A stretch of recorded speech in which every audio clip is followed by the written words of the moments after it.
జీవితంలో 4 విధాలైన రుణాలుంటాయి పుత్ర. వాటిని తీర్చుకోవటం ప్రతి వ్యక్తికి అనివార్యం. పితృణం. తల్లిదండ్రులు తమ యావత్ జీవితాన్ని తమ సంతానాన్ని పెంచి పోషించడం కోసం అంకితం చేస్తారు, కష్టాలు పడతారు. వారి రుణం తీర్చుకోవడానికి గాను సంతానానికి తల్లిదండ్రులను సేవించుకోవడం అనివార్యమవుతుంది. బ్రహ్మరుణం.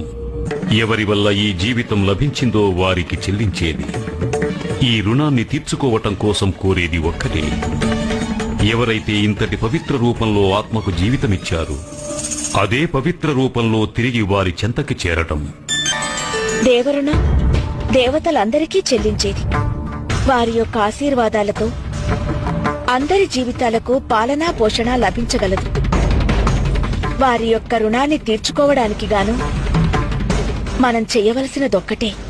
మనం మన అవసరాలకు మించి ఎంత మాత్రమూ కూడబెట్టకూడదు.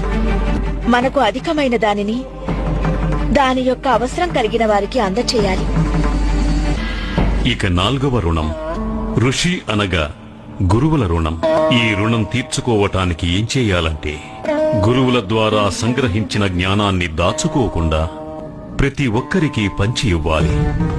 జ్ఞానాన్ని వృద్ధిపరచాలి.